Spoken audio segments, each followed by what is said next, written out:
We're live. Hi, Tell everyone your name. my name is Sonya Hoffman. Okay, Sonya, so this is about mandatory Hep B. Is it about you? It is about me. All right, It take is us about back. me. Take us right back to what happened. It is a long story, and trying to sum it all up. I was in respiratory school to become a respiratory therapist in 1998, or I graduated in 1998. I guess the year prior. Before we could begin our clinical rotations in the hospital, it was mandatory that we all have the 3 series hepatitis B vaccine. I was so uneducated as far as vaccines at that time, unfortunately, and of course too naive and trusting anyway. So it was probably a year and a half later when kind of a downward spiral as far as my health started. Long story short, it has been over 20 plus years now of what was eventually diagnosed as myalgic encephalomyelitis, what used to be called chronic fatigue syndrome. And yeah, it is, most people like looking at me, like right now, they're like, you don't look sick.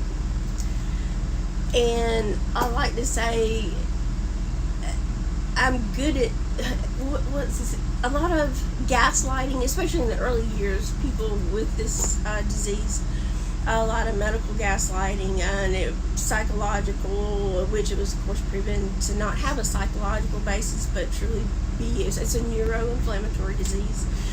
But even doctors would minimalize and trivialize it and say, you don't look sick, you don't look like you don't look like a sick person, you're even faking. A lot of people get accused of that, unfortunately, and it's, in reality, we're not faking being sick, we're faking being well.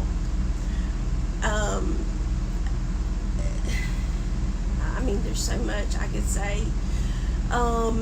Prior to, and it's progressed every year, has gotten more difficult as far as 50% of people that end up, and it all goes back to the hepatitis B vaccine.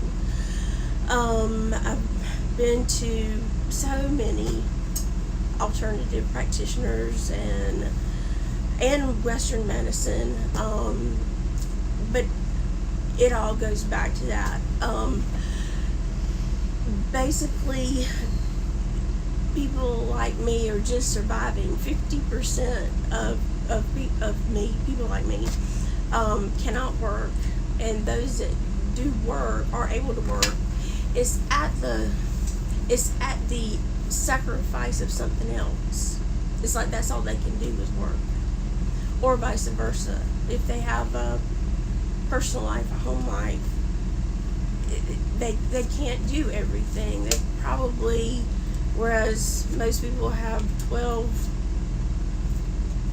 to 15 usable hours in a day.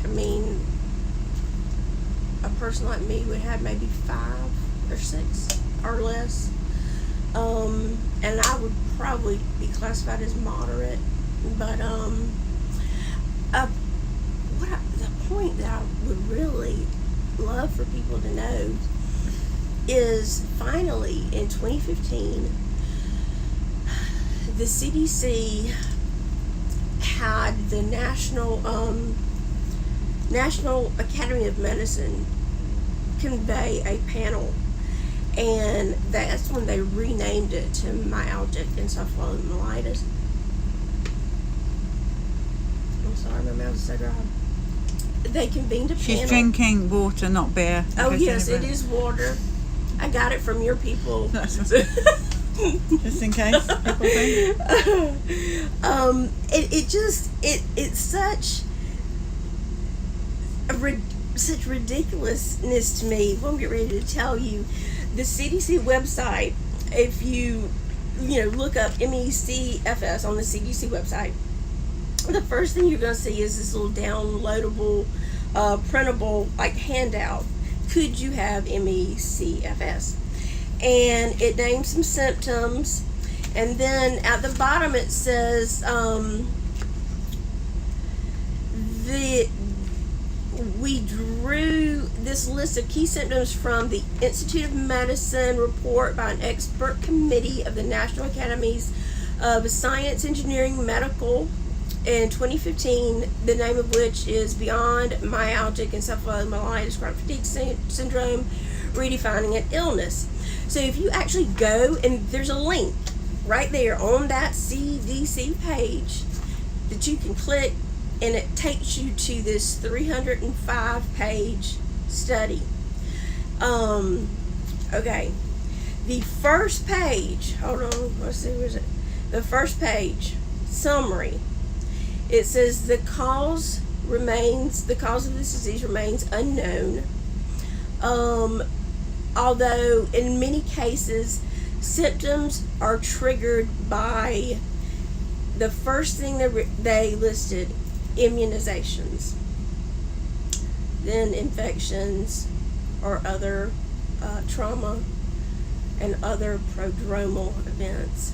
So I just think it's just really ironic that they convened a panel, the best of the best, to study this, and the first page of that report says they don't know the cause, but in cases where it happens, the triggers, and the first trigger is immunizations. So how ridiculous is that? Talk to us about these photos. What are these photos? Before I started kind of spiraling downhill, and are we still live? Oh, well, that was fun, wasn't it? Sorry, guys. It's not interview. No, it's a wire. Just got.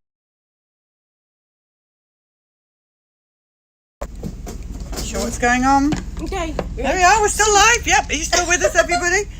Sorry, you got shaking around a bit on the bus floor, but there we go. All right, off we go. Where were we? Okay. Fun thing about being live. A lot of people that wind up having this, interestingly, there seems to be a correlation that they were very active, very, I don't want to say high achievers, but they were very active. And I was. I love life. I mean, I still love life, even though I feel like a large portion of it's been taken from me. But I was an equestrian, and here's just a couple pictures. This was actually right before I got diagnosed. So they can see. That's a beautiful horse, isn't he? He's a Frisian. The name's Dan. So you can't ride anymore? I probably could. Oh gosh, the mental energy it takes. Even I can't do it on the level that I did. I probably could ride for a little bit, but nothing as far as the level of competition and things as involved as I was prior to. I could not. It's survival. And, people see me on days where I do have the energy to put on makeup or do my hair. They don't see me the 15 days of the month where I'm in bed all day. And my 86-year-old mother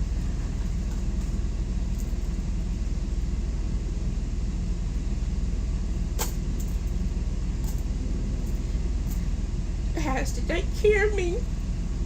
I'm sorry.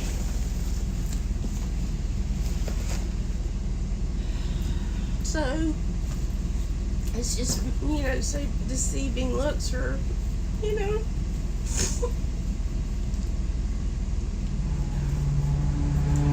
I'm recently moved closer to my mom and dad to take care of them.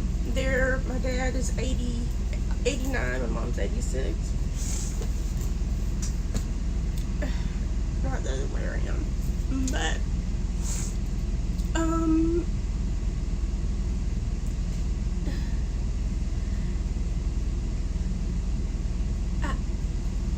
don't know what else to say. Well, I think you've done a beautiful job of telling your story. And I'm so sorry this happened to you. Thank you. And I know certainly so many people are so much worse than I am. I mean, I have at least half of a month usually that I feel okay, that I can do half of what a normal person can do. But so many people are so much worse than me. So thank you for telling your story. thank you. Thank you guys. I appreciate y'all more than I can express.